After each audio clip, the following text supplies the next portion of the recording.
السلام عليكم ورحمة الله وبركاته.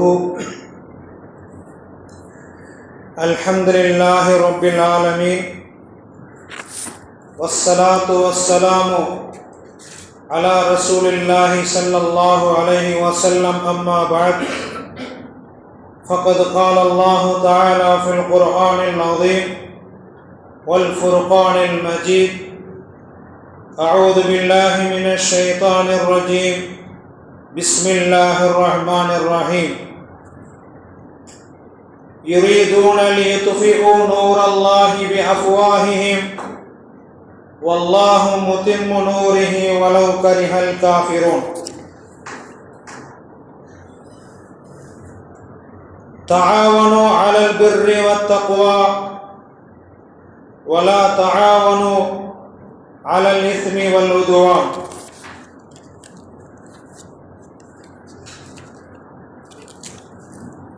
وقال نبينا صلى الله عليه وسلم: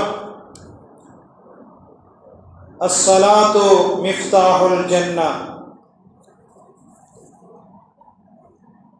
صدق الله العلي العظيم وصدق رسوله النبي الكريم.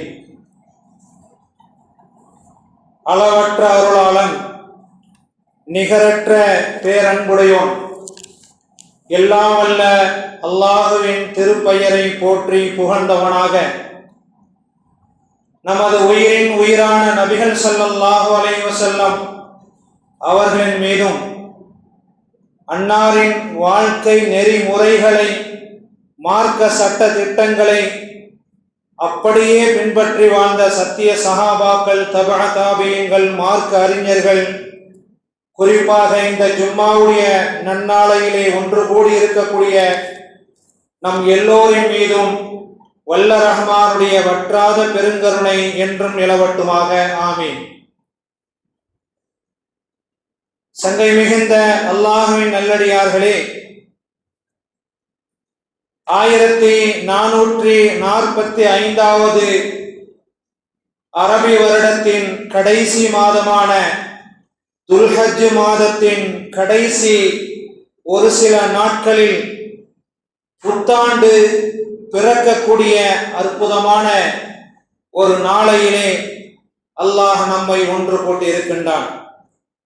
ஹிஜ்ரி புத்தாண்டு இன்னும் 2-3 நாட்களில் அரபி மாதத்தின் 1446வது ஹிஜ்ரி புத்தாண்டு துவங்க இருக்கிறது.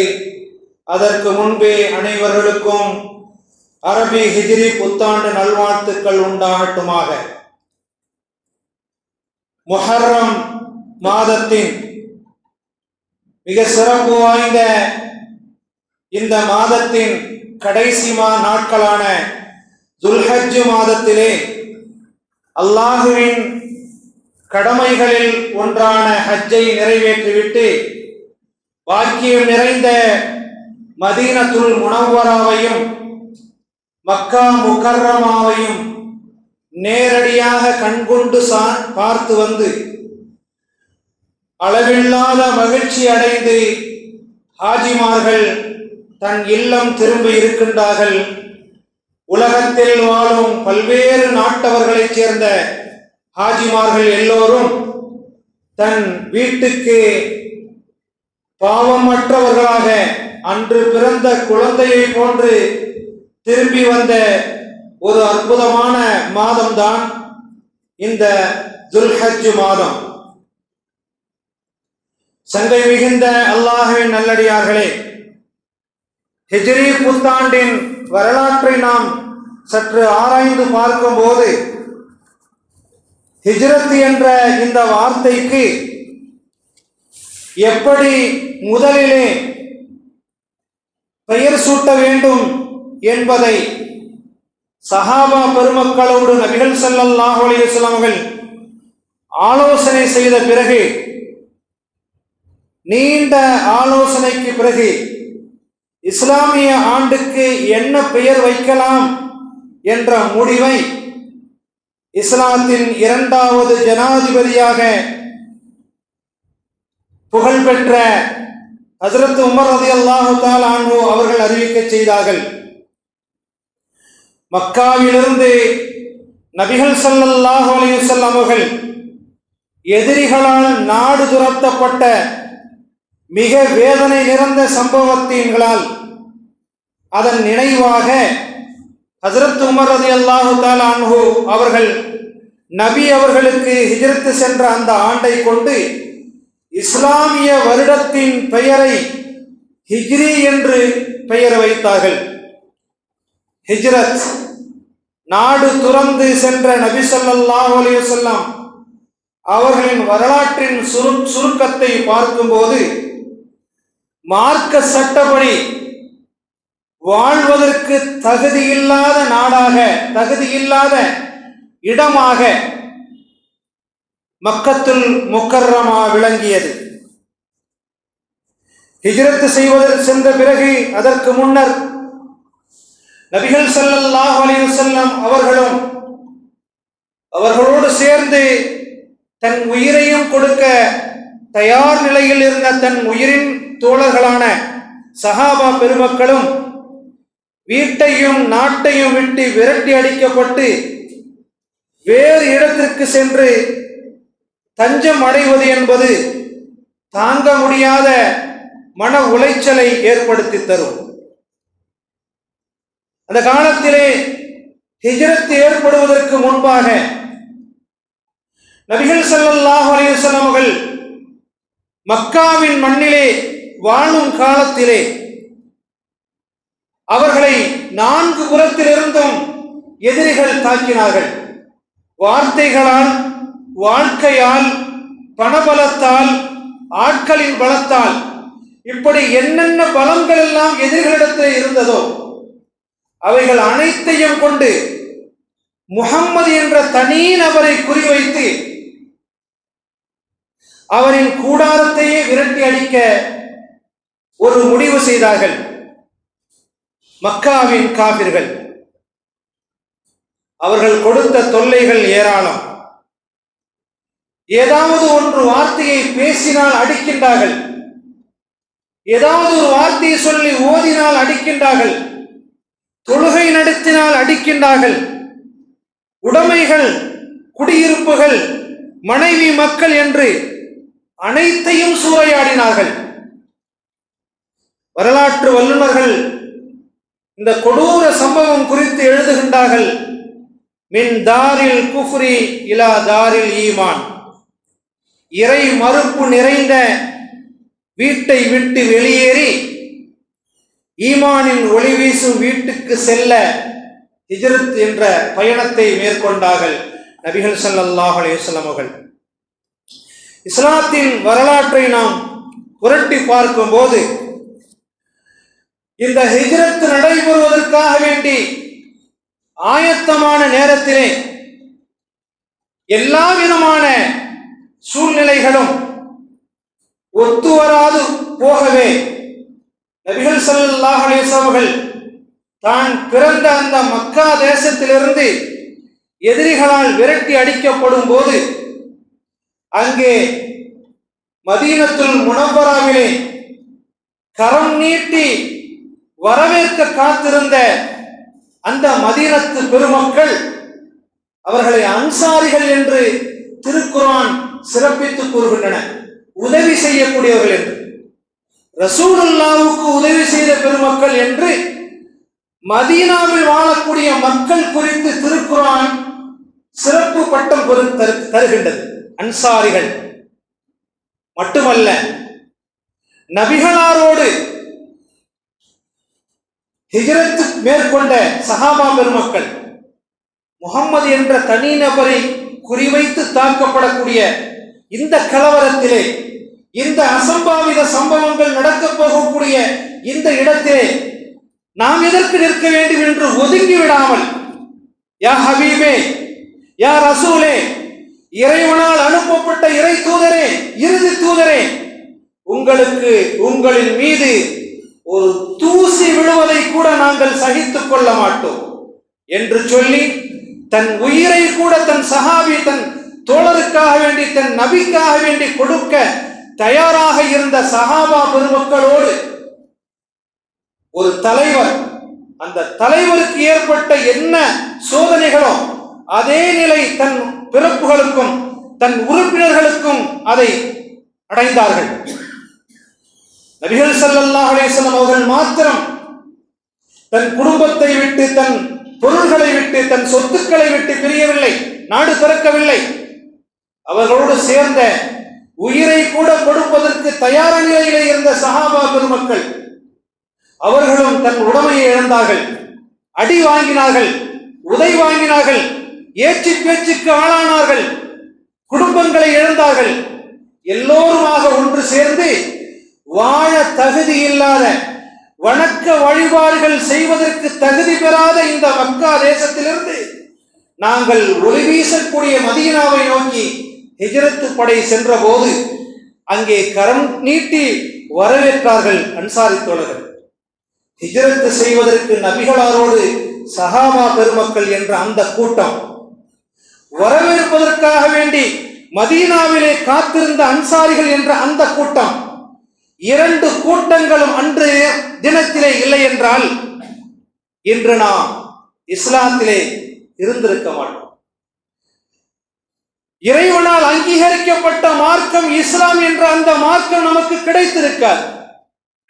ஆக இஸ்லாம் என்ற அந்த உயர்ந்த மார்க்கம் இன்று பண்படுத்தப்பட்டு பாதுகாக்கப்பட்டு அதன் சட்டங்களும் திட்டங்களும் இறைவனால் வகுக்கப்பட்டு இறைவனால் பாதுகாக்கப்பட்ட அந்த சட்டத்திலே இருக்கக்கூடிய அந்த இஸ்லாம் என்ற அந்த ஜோதி, அந்த மாளிகை இன்று காப்பாற்றப்படுகிறது என்றால் இரண்டு கூட்டங்களால், ஹிஜ்ரத் செய்வதற்காக வேண்டி தயாரான சஹாபாக்கள் என்ற அந்த கூட்டம், அவர்களை வரவேற்க காத்திருந்த மதீனாவை சேர்ந்த அன்சாரி கூட்டத்தார்கள், இந்த இரண்டு கூட்டத்தார்கள் இல்லை என்றால் இஸ்லாம் என்ற அந்த வாழ்க்கை நெறிமுறைகள் நமக்கு கிடைத்திருக்காது. அப்பேற்பட்ட அந்த இஸ்லாத்தின் வாழ்க்கை நெறிமுறைகள் நம்மை வந்தடைய வேண்டும் என்பதற்காக வேண்டி பலவிதமான தொல்லைகளை ஏற்படுத்தி கொடுத்தார்கள் எதிரிகள். அவர்களிலே இளைஞர் பட்டாளம் அதிகமாக காணப்பட்டது. இஸ்லாத்தின் வாழ்வுக்கும் தாழ்வுக்கும் பொறுப்பேற்கக்கூடிய இஸ்லாமிய வாலிபர்கள் அங்கே தயார் நிலையிலே இருந்தார்கள். இஸ்லாமிய வரலாற்றை நாம் புரட்டி தேடி பார்க்கும் போது ஒரு அபூ ஜஹலின் வன்மையான கொடூரங்கள் இரண்டு முஆது முஅவ்வித் என்ற இரண்டு இளைஞர்களின் மூலமாக அடக்கப்பட்டது. பத்ர் போர்க்களத்திலே மிகப்பெரிய ஆளுமை மிக்க அபூ ஜஹல் என்ற அந்த உயர்ந்த மனிதனை யாருமே அடக்கிவிட முடியாது என்று பயந்து கொண்டிருந்த அந்த மனிதனை இஸ்லாத்திலே இருந்த சின்னஞ்சிறு இளைஞர்கள் முஆது முஅவ்வித் என்ற இரண்டு இளம் சிங்கங்கள் பத்ர் போர்க்களத்திலே அபூ ஜஹலின் வரலாறை முடித்தார்கள். அஸ்மா என்ற பெண்மணி ரலியல்லாஹு தஆலா அன்ஹா, பெருமானார் ஸல்லல்லாஹு அலைஹி வஸல்லம் அவர்களும் ஹஜ்ரத் அபூபக்கர் சித்திக் ரலியல்லாஹு தஆலா அன்ஹு அவர்களும் சௌர் என்னும் குகையிலே மாட்டிக்கொண்டார்கள். எதிரிகளின் கண்காணிப்பு வளையத்தை போன்று வட்டமிடப்பட்டன. எங்கு திரும்பி பார்த்தாலும் எதிரிகளின் நடமாட்டம் நடந்து கொண்டிருக்கின்றன. அங்கே உள்ளே இருப்பது பெருமானார் ஸல்லல்லாஹு அலைஹி வஸல்லம் அவர்களும் ஹஜ்ரத் அபூபக்கர் சித்திக் ரலியல்லாஹு தஆலா அன்ஹு அவர்கள். அந்த நேரத்திலே கவலை அடைந்தவர்களாக சொன்னார்கள், யா ரசூலல்லாஹ், சற்று கீழே நாம் குனிந்தால் கூட நம் வாசனையை நுகர்ந்து விடுவார்கள், அந்த அளவுக்கு குவிக்கப்பட்டிருக்கின்றார்கள் எதிரிகளின் கூட்டம். அந்த நேரத்திலே பெருமானார் ஸல்லல்லாஹு அலைஹி வஸல்லம் சொன்னார்கள், இதுஹுமா ஃபில் கார், கார் என்ற அந்த குகையிலே அபூபக்கர் என்ற மாமனிதரும், இஸ்லாத்தின் முதல் ஜனாதிபதி அபூபக்கர் என்ற மாமனிதரும் பெருமானார் ஸல்லல்லாஹு அலைஹி வஸல்லம் அவர்கள் உரையாடுகின்றார்கள். யா ரசூலல்லாஹ், சற்றேனும் நம்மளை குனிந்து பார்த்து விட்டால் நம் எதிரிகள் நம்மை தொலைத்து கட்டி தீர்த்து விடுவார்களே, இந்த கட்டத்திலே நாம் எப்படி வீழ்வது? பயப்படாது. இதுஹுமா ஃபில் கார், கார் என்ற அந்த குகையிலே இரண்டு நபர்களும் இருக்கும் போது பேசிக் கொண்டிருக்கின்றார்கள். லா தஹசன், பயப்படாதீர்கள். இன்னல்லாஹ மஅனா, மூன்றாவது மனிதனாக அல்லாஹ் நம்மோடு இருக்கின்றான், நீங்கள் கவலைப்படாதீர்கள் என்று பெருமானார் ஸல்லல்லாஹு அலைஹி வஸல்லம் அவர்கள் குலை நடுங்கும் அந்த நேரத்தில் கூட ஏகத்துவ பிரச்சாரத்தை செய்தார்கள். எதிரிகள் வட்டமிட்டு இருக்கக்கூடிய அந்த குகையிலே தன்னந்தனியாக அஸ்மா என்ற பெண்மணி நபிகள் ஸல்லல்லாஹு அலைஹி வஸல்லம் அவர்களுக்கும் ஹஜ்ரத் அபூபக்கர் சித்திக் ரலியல்லாஹு தஆலா அவர்களுக்கும் உணவு கொண்டு சேர வேண்டும், சாப்பாடு கொண்டு போக வேண்டும், உணவு தேவைப்படுகின்றது. யாருமே செல்ல முடியாது. அந்த இடத்திலே காக்கைகளும் குஞ்சுகளும் கூட நெருங்க முடியாது. ஆனால் தன்னந்தனியாக இடுப்பிலே இரண்டு நாடாக்களை கட்டிக்கொண்டு அஸ்மா என்ற பெண்மணி ரலியல்லாஹு தஆலா அன்ஹா அவர்களை அல்லாஹ் தஆலா புரிந்து கொள்வானாக, அவர்கள் நாடாக்களை கட்டிக்கொண்டு உணவை எடுத்துக்கொண்டு அங்கே உள்ளே நுழைந்து சாப்பாட்டை கொடுத்து விட்டு வருகின்றார்கள். வரலாற்றிலே அஸ்மா என்ற அந்த சஹாபியத்தான பெண்மணி பற்றி கூறுகின்றார்கள். ஜாத்துன் நத்தாகை, இரண்டு முடிச்சுகள் உடைய பெண்மணி என்று அவர்களை குறிப்பிடுவார். ஆக இளைஞர் பட்டாளங்கள் ஆண்கள் மாத்திரமல்ல, பெண்கள் மாத்திரமல்ல, ஆண்களும் பெண்களுமாக சேர்ந்து இந்த இஸ்லாம் தலைக்க வேண்டும் என்றால், அதன் சட்டங்களும் திட்டங்களும் பாதுகாக்கப்பட வேண்டும் என்றால், நிலைநாட்டப்பட வேண்டும் என்றால் இளைஞர்கள் தேவைப்படுகின்றார்கள். இளைஞர்களான பெண்மணிகள் தேவைப்படுகின்றார்கள். 5000 6000த்துக்கும் மேற்பட்ட ஹதீசுகளை அறிவித்த பெண்மணி நமது அன்னை ஆயிஷா ரலியல்லாஹு தஆலா அன்ஹா அவர்கள். பலவிதமான சட்டங்களை நமக்கு தந்திருக்கின்றார்கள். ஆண்களும் பெண்களுமாக சேர்ந்து, அதுவும் இளமை காலத்திலே தன் வாழ்க்கை நெறிமுறைகளை இஸ்லாத்துக்கு தேவைப்படுகின்றார்கள் இளைஞர்கள். நபிகள் ஸல்லல்லாஹு அலைஹி வஸல்லம் அவர்கள் ஹஜ்ஜுடைய விஷயத்திலே சொல்லும் போது, மன் அராதல் ஹஜ்ஜ, நீங்கள் ஹஜ் செய்ய வேண்டும் என்று நாடிவிட்டால் ஃபல்யுஹஜ், அதை விரைவாக நடத்திக் கொள்ளுங்கள், விரைவாக அந்த ஹஜ்ஜை செய்து கொள்ளுங்கள். விரைவாக என்றால் வயதாக ஆவதற்கு முன்பாக வாலிப பருவத்தோடு இருக்கும் போது அந்த நிலையிலேயே நீங்கள் ஹஜ் செய்து கொடுங்கள். அப்ப ஹஜ்ஜுக்கு கூட வாலிபர்கள் தேவைப்படுகின்றார்கள். ஹஜ்ஜுக்கு கூட வாலிபர்கள் தேவைப்படுகின்றார்கள். வாலிபர்கள், இளைஞர்கள் தங்களின் ஆற்றலை புரிந்து கொள்ள வேண்டும். இஸ்லாத்திலே வாழக்கூடிய நம் சகோதரர்கள் நம்முடைய ஆற்றலை புரிந்து கொள்ள வேண்டும். இளைஞர்களின் பங்களிப்பு அசாத்தியமானது. ஒவ்வொரு துறைகளிலும் இளைஞர்களின் பங்களிப்பு அசாத்தியமானது. இராணுவத்துக்கு ஆள் தேவைப்பட்டால் கிழவர்களை எடுக்க மாட்டார்கள், இளைஞர்களை தான் எடுப்பார்கள். மருத்துவத்துறைக்கு ஆள் எடுக்கப்பட்டால் இளைஞர்கள் தேவைப்படுகின்றார்கள். நடத்துனர், ஓட்டுநர் என்ற பேருந்துகளுக்கு ஆட்கள் தேவைப்பட்டால் இளைஞர்கள் தேவைப்படுகின்றார்கள். இப்படி எல்லா நிலைகளிலும் இளைஞர்கள் தேவைப்படுகின்றார்கள். அதே இளைஞர்கள் நீங்கள் நினைத்தால் கும்பலாக சேர்ந்து நல்லது செய்யலாம். அதே இளைஞர்கள் கும்பலாக சேர்ந்து கெட்டதும் செய்யலாம். உங்கள் வீட்டிலே, உங்கள் ஊரிலே, உங்கள் நாட்டிலே, உங்கள் குடும்பத்திலே, உங்கள் நண்பர்களோடு நன்மைக்கு உதவி செய்யுங்கள். நன்மைக்கு உதவி செய்யுங்கள்.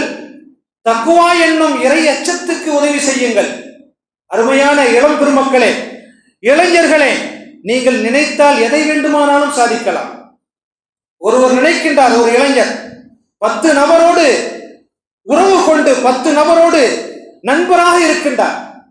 10 நபர்கள் சேர்ந்து ஒரு குழுவாக செயல்படுகின்றார்கள். நண்பர்கள், அவர்களிலே ஒருவர் சொல்லுகின்றார், பாங்கோசை ஒழிக்கப்பட்டு விட்டது, நம் வேலைகளை அப்படியே நிறுத்திவிட்டு 10 நிமிடம் அதற்காக வேண்டி நம் கடமையை முடித்துவிட்டு அடுத்து நம் பணியை தொடரலாம் என்று சொல்லி ஒருவர் அங்கே ஒரு பொறியை போட்டுவிட்டால் அந்த 9 நபர்களும் ஒன்றாக ஆகிவிடுவார்கள். நான் நினைக்க வேண்டும், இளைஞர் பட்டாளம் நினைக்க வேண்டும், நல்லது செய்ய நினையுங்கள். தஆவனு அலல் பிர்ரி வத்தக்வா, இறை அச்சத்துக்கும் நன்மைக்கும் உதவி செய்ய நீங்கள் நாடுங்கள். இளைஞர்கள், நீங்கள் நினைத்தால் உங்களால் சாதிக்க முடியாதது உலகத்திலே எதுவுமே கிடையாது. இஸ்லாத்தின் ஒளி வீசும் விளக்காய் நமது நபிகள் ஸல்லல்லாஹு அலைஹி வஸல்லம் அவர்கள் மீது இறக்கி அருளப்பட்ட அல் ஃபுர்கான் என்னும் அந்த இறை வேதம் அறிவிப்பு செய்கின்றது. தாவனு அலல் பிர்ரி வத் தக்வா, இறை அச்சத்தின் மீதும் தக்வா என்னும் இறை அச்சத்தின் மீதும் நன்மையின் பக்கமும் நீங்கள் உதவி செய்யுங்கள் என்று சொல்லுகின்றது. இளைஞர்கள் புரிந்து கொள்ள வேண்டும், இறை அச்சத்தின் மீது உதவி செய்வதற்கு மாறாக வலா தஆவனு அலல் இஸ்மி வல் உதுவான், பாவத்திற்கும் அக்கிரமத்துக்கும் அநியாயத்துக்கும் நீங்கள் உதவி செய்யாதீர்கள். 10 நபர்கள் சேர்ந்து ஒரு அநியாயம் செய்கின்றார்கள் என்றால் அதை தட்டி கேளுங்கள், அவர்கள் சென்று பேசுங்கள். தொழுகை நேரத்திலே நடைபெறக்கூடிய அந்த அலட்சியங்கள் நடைபெற்றால் இளைஞர்கள் ஒன்றாக சேர்ந்து வாருங்கள் என்று அழையுங்கள். ஏன் உங்களால் செய்ய முடியாதா? இளைஞர்கள் நினைத்தால் எது வேண்டுமானாலும் செய்யலாம். காரணம், இஸ்லாம் என்ற இந்த மாளிகை இளைஞர்களை எதிர்பார்க்கின்றது. முஆது முஅவ்வித் என்ற அந்த 2 இளைஞர்களும் பத்ர் போர்க்களத்திலே ஆள் எடுக்கின்றார்கள் பெருமானார் ஸல்லல்லாஹு அலைஹி வஸல்லம் அவர்கள். அந்த நேரத்திலே முஆது என்ற நபி தோழர் இப்படி காலை உயர்த்தி கொண்டு, யா ரசூலல்லாஹ், நானும் இருக்கிறேன், என்னையும் சேர்த்துக் கொள்ளுங்கள் போர்க்களத்திலே என்று சொல்லி இஸ்லாத்தை காப்பதற்காக நீ தன் உயிரே போனாலும் சரி அவர்கள் பெயர் கொடுத்தார். முஸ்அப் என்ற நபி தோழர், முஸ்அப் என்ற நபி தோழர் ஏற்கனவே நான் உங்களுக்கு சொல்லி இருக்கின்றேன். அந்த இஸ்லாம் என்ற மாளிகை வானத்தின் நட்சத்திரத்தை போன்றது. அது எப்படி ஜொலிக்க வேண்டும் என்பதை இளைஞர்கள் நமக்கு கற்றுத் தந்திருக்கின்றார்கள். அந்த காலத்தில் இளம் சஹாபி முஸ்அப் என்ற நபி தோழர் ரலியல்லாஹு தஆலா அன்ஹு, அல்லாஹ் அவர்களை புரிந்து கொள்வானாக, வறுமையின் நிலையில் கூட, வறுமையான நிலையில் கூட தன் உயிரை கொடுத்து இஸ்லாத்தை காப்பாற்றினார்கள். ஹஜ்ரத் முஸ்அப் இப்னு உமைர் என்ற நபி தோழர், அவர் ஷஹீதாக்கப்பட்டு அவரின் ஒரே ஒரு ஆடையை கொண்டு வரப்பட்டு அவருக்கு கஃன் செய்வதற்காக வேண்டி மூடப்படுகின்றது. தலையை மூடினால் கால்கள் தெரிகின்றன, கால்களை மூடினால் தலைகள் தெரிகின்றன. இன் குத்திய பிஹா ரஅஸஹு பதத் ரிஜ்லாஹு, அவரின் தலையை மூடினால் 2 கால்களும் தெரிகின்றது, அவரின் காலை மூடினால் தலை தெரிகின்றன. அந்த அளவுக்கு வறுமையான நிலையிலும் கூட அந்த முஸ்அப் என்ற அந்த இளைஞர் தன் மார்க்கத்தை போராட்டத்தின் மூலமாக வென்றெடுக்க வேண்டும் என்பதற்காக நீ தன் உயிரை மதிக்கவில்லை, துச்சமாக மதித்து இறைவனிடத்திலே நாம் பெயரை வாங்கிக் கொள்ளலாம் என்று சொல்லி அங்கே ஷஹீதாக்கப்பட்ட அந்த மனிதன், அந்த சஹாபி, அவரின் நிலையை பார்த்து, வறுமையான நிலை, அடக்கம் செய்யப்படுவதற்கு ஒரு துணி கூட இல்லாத நிலையிலே இருந்தாலும் கூட மார்க்க விஷயத்திலே தன்னை விட்டுக் கொடுக்காமல் இருந்தார்கள். அன்பிற்கினிய இஸ்லாமிய இளைஞர்களே, சடங்குக்காக பிறந்தது அல்ல நமது மார்க்கம். இந்த மார்க்கத்தின் இரவு பகலை போன்றது, இந்த மார்க்கத்தின் இரவு பகலை போன்றது. லைலுஹா கநஹார் என்று பெருமானார் ஸல்லல்லாஹு அலைஹி வஸல்லம் சொன்னார்கள். இஸ்லாத்திலே இருக்கக்கூடிய அந்த இரவு பகலை போன்றது, வெளிச்சமானது. இவையைத்தான், இந்த இஸ்லாம் என்னும் மார்க்க ஜோதியை தான் தன் வாயினால் ஊதி அணைத்து விடலாம் என்று நினைக்கின்றார்கள் சில பேர். அல்லாஹ் கூறுகின்றான், யுரீதூன லியுத்ஃபிஉ நூரல்லாஹி பிஅஃவாஹிஹிம், விரிந்து பறந்து ஜோதியாக ஒளி வீசக்கூடிய இறைவனின் ஜோதியை உங்களின் வாயினால் ஊதி அணைத்து விடலாம் என்று நினைக்கின்றீர்களா? வல்லாஹு முதிம்மு நூரிஹி வலவ் கரிஹல் காஃபிரூன், இறை மறுப்பாளர்கள் அதை ஒதுக்கி தள்ளினாலும் நீங்கள் ஒரு காலம் அல்லாஹ்வுடைய ஒளியை, இஸ்லாம் என்ற அந்த ஜோதியை நீங்கள் மறைத்து விட முடியாது, ஊதி அணைத்து விடவும் முடியாது. அருமையான பெருமக்களே, நன்மைக்கு உதவி செய்ய வேண்டும் என்றால், தீமைக்கு உதவி செய்யக்கூடாது என்றால், இந்த இடத்திலே ஒரு பக்குவத்தை நாம் பெற்றுக்கொள்ள வேண்டும். நம் முன்னோர்கள் வாழும் போது சஹாபா பெருமக்களும் பெருமானார் ஸல்லல்லாஹு அலைஹி வஸல்லம் உடைய காலத்திலே வாழ்ந்த நபி தோழர்களுடைய வரலாற்றை நாம் பிடித்து பார்க்க வேண்டும். இளைஞர்கள் ஒவ்வொரு காலகட்டத்திற்கும் தேவைப்படுகின்றார்கள், எல்லா நிலைகளிலும் இளைஞர்கள் தேவைப்படுகின்றார்கள். ஒன்றாக சேர்ந்து ஒரு நன்மையை செய்து பாருங்கள், உங்களை நோக்கி 1000 பேர் வருவார்கள். ஒன்றாக சேர்ந்து, இளைஞர் பெருமக்களே, ஒன்றாக சேர்ந்து ஒரு நன்மையை செய்து பாருங்கள், உங்களை நோக்கி 1000 பேர் வருவார்கள். இறைவன், அதாவது இளைஞர்களின் பங்களிப்பு அசாத்தியமானது. இளம் பருவத்திலே தன் மனைவி, மக்கள், தாய், தந்தை எல்லோரையும் விட்டு வெளிநாடுகளுக்கு சென்று தன் குடும்பத்தை காப்பாற்ற வேண்டும் என்று செல்லக்கூடிய இளைஞர்களின் பங்களிப்பு, அதற்கு விலை இருக்கிறதா? ஒவ்வொரு மனிதர்களையும் வெளிநாட்டுக்கு சென்று பணம் சம்பாதிப்பதற்காக வேண்டி சென்ற அந்த இளைஞர்களை, அவர்களை சற்று பேட்டி கண்டு பாருங்கள், அவர்களிடையே பேசி பாருங்கள். பேசுவதற்குத்தான், பார்ப்பதற்குத்தான் நன்றாக இருக்கும். ஆனால் உள்ளுக்குள்ளே அவருடைய விவரங்களை எல்லாம் பார்த்தால் சில நேரங்களிலே கண்ணீர் வரும்.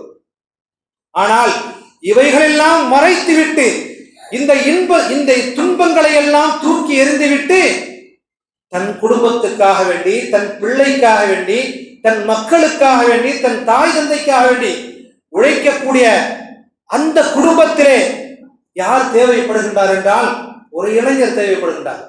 ஒரு தந்தை, அவர் தந்தை சம்பாதித்த பிறகு அவருடைய வாழ்க்கை சுருங்கிவிட்டது. அவருடைய வயது மூப்பின் காரணமாக அவருடைய இளமைகள் சுருங்கிவிட்டன.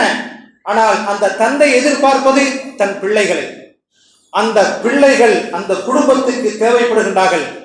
வீட்டுக்கு மாத்திரமல்ல, நாட்டுக்கு மாத்திரமல்ல, மார்க்கத்துக்கு மாத்திரமல்ல, எல்லா நிலைகளிலும் இளைஞர்களின் பங்களிப்பு அசாத்தியமானது, தேவைப்படுகின்றது. அருமையான இளம் சொந்தங்களே, இளைஞர்கள் கூட்டம் வளரும் மரத்தை போன்றது. இளைஞர்கள் கூட்டம் வளரும் மரத்தை போன்றது. தளதளவென்று வளரும் மரங்களை நாம் பார்த்திருப்போம். அதன் இலைகளும் தலைகளும் மாலை நேரத்திலே ஆடி அசைந்து அந்த அழகுக்கு ஈடே இருக்க முடியாது. அந்த அளவுக்கு இளைஞர் பட்டாளம் வாழக்கூடிய நேரத்திலே, வாலிப பருவத்திலே செழிப்போடு வாழ்வார்கள். ஆனால் அவர்களுக்கென்று ஒரு பொறுப்பு கொடுக்கப்பட்டு விட்டால், அவருக்கென்று ஒரு திருமணம் என்ற வாழ்க்கை நெறிமுறை அவருக்கு கொடுக்கப்பட்டு விட்டால், அவர் வாழ்க்கை மாறுகின்றது. அவர் அந்த மரம் எப்படி பூ பூக்கின்றதோ அது போன்று சம்பாதிக்க தொடங்குகின்றார். அந்த மரம் எப்படி காய் காய்க்கின்றதோ, சிரமப்படுகின்றதோ, அது போன்று அவர் சற்று சிரமத்தை ஆளாக்கப்படுகின்றார். அந்த மரம் எப்படி பழம் படுக்கின்றதோ அது போன்று அவர் பயன் தர ஆரம்பிக்கின்றார். ஆனால் நான் தான் என்று சொன்ன அந்த வாலிப பருவத்திலே தளதளவென்று உயர்ந்து நிற்கக்கூடிய அந்த மரத்தின் செடிகளை, கொடிகளை பார்க்கிறோம். ஆனால் அது மரமாக பிறகு, பழமான பிறகு அந்த பழங்கள் எங்கே மேலே நட்டு கொண்டு இருக்கிறதை பார்த்திருக்கின்றீர்களா? கீழே தொங்கிடும், கீழே வந்துடும். ஆப்பிள் பழமா இருந்தாலும் சரி, ஆரஞ்சு பழமா இருந்தாலும் சரி, அது பலாப்பழமா இருந்தாலும் சரி, மாமரமா இருந்தாலும் சரி, எல்லா பழங்களும் பழங்கள் கொடுக்கக்கூடிய மரங்கள் தன் பலன்களை பழத்தின் மூலமாக கீழ் நோக்கி வருகின்றன, தன் பணிவை காட்டுகின்றன. இளைஞர்கள் இந்த நேரத்திலே என்னத்தை புரிந்து கொள்ள வேண்டும்? வாலிபத்திலே நாம் இருந்தோம், ஆனால் ஒரு காலகட்டங்கள் வரும்போது அது பணிவு தேவைப்படும் என்பதை மரங்களும் செடிகளும் நமக்கு உணர்த்துகின்றன என்பதை புரிந்து கொள்ள வேண்டும். அருமையான பெருமக்களே, இளைஞர்களே, வாலிபர்களே, நன்றாக புரிந்து கொள்ளுங்கள். உங்களின் சக்தி உங்களுக்கு புரிய வேண்டும். வளரும் தலைமுறைகள் நன்றாக புரிந்து கொள்ள வேண்டும். தங்களின் ஆற்றல் என்ன என்பதை புரிந்து கொள்ள வேண்டும். ஒரு தாயும் தந்தையும் 2 சகோதரிகளும் உங்களை நம்பி இருக்கின்றார்கள், உங்களின் சம்பாத்தியத்தை நம்பி இருக்கின்றார்கள். எல்லோருமாக சேர்ந்து சொல்லுவார்கள், இந்த இடத்திலே, இந்த வீட்டிலே ஒரு வாலிப பிள்ளை இருக்கின்றான், அவன்தான் சம்பாதித்து கொடுக்கின்றான், அவன்தான் தாயையும் தந்தையும் கவனிக்கின்றான், அவன்தான் வயதுக்கு வந்த தன் தங்கையை கரை சேர்க்கின்றான் திருமணத்தின் மூலமாக என்று பேசக்கூடிய அளவுக்கு ஒரு நிகழ்ச்சி வேண்டுமென்றால், ஒரு ஆள் வேண்டுமென்றால் அங்கே இளைஞர்கள் தேவை. இளைஞர்களின் ஆற்றல், அவர்களின் திறமை என்ன என்பதை நாம் ஒவ்வொருவர்களும் புரிந்து கொள்ள வேண்டும். எல்லா நேரங்களிலும் அலட்சியமாக இருந்துவிடக் கூடாது. நமக்காக வேண்டி உலக காரியங்கள் எல்லா விஷயத்திலும் நாம் எப்படி தயாராக இருக்கின்றோமோ, ஒருவர் திருமணத்துக்காக வேண்டி சொல்லுகின்றார் என்றால் 2-3 நாட்களுக்கு முன்னாலே அது சம்பந்தமாக பேசிக்கொள்வோம். எப்படி போகலாம், என்னைக்கு போகலாம், காலையில் போகலாமா, முதல் நாளை போகலாமா என்று சொல்லி யோசிக்கின்றோம். ஒரு விருந்து உபசரிப்புக்கு ஒருவர் சொல்லிவிட்டால் உலகம் சார்ந்த எல்லா காரியங்களிலும் நாம் தயாரான நிலையில் தான் இருக்கின்றோம். ஆனால் வணக்க வழிபாடுகள் விஷயத்தில் மாத்திரம்தான் கொஞ்சம் கோபமா பேசுறாரு, அமைதியா பேசுற நினைச்சிட்டு இருக்கேன். அமைதியாவே பேசுறேன். நான் பெருமானா ஸல்லல்லாஹு மூசா அலைஹிஸ்ஸலாத்து வஸ்ஸலாம் அவர்களுக்கு அல்லாஹ் என்ன தெரியுமா சொன்னா, கூலாலஹு கௌலன் லய்யினா, நீங்க 2 பேரும் சேர்ந்து ஃபிரௌனை பார்த்தா எனக்கு பயமா இருக்கா அல்லாஹ் அப்படின்னு மூசா அலைஹிஸ்ஸலாம் கேட்கும்போது ஹாரூன் அலைஹிஸ்ஸலாத்தை துணைக்கு அனுப்பிவிட்டு அல்லாஹ் சொன்னா, நீங்க 2 பேரும் போய் ஃபிரௌன்கிட்ட கூலாலஹு கௌலன் லய்யினா, அமைதியா சொல்லுங்கப்பா, போய் தடாப்டான்னு சொல்லிடாங்க என்ற அடிப்படையிலே அமைதியா சொல்றவங்கள்ட்ட. ஏன்னா எல்லாத்துக்கும் எப்படி நம்ம தயார் நிலையில இருக்கிறோமோ மார்க்க விஷயத்திலே தயாராக இருக்க வேண்டும். அஜர்த்து பயான் முடிக்கட்டும், அப்புறமா தொழு வந்துக்குவோம். அஜர்த்து குத்துபா ஓதி முடிக்கட்டும், தொழு வந்துக்குவோம். மைக்கில் தானே தொழு வைக்கிறாங்க, அல்லாஹு அக்பர் சொன்னா காதல் விடாத நமக்கு, இந்த நேரத்தில் வந்தா போதும் என்று நினைக்க வேண்டாம். அல்லாஹு தாலா எல்லா நிலைகளிலும் அவனை நினைத்து வாழக்கூடிய நன்மக்களாக நம் எல்லோரையும் ஆக்கி அருள் புரிவானாக. வாஹிரு தாவானா அல்ஹம்துலில்லாஹி ரப்பில் ஆலமீன். அஸ்ஸலாமு அலைக்கும்.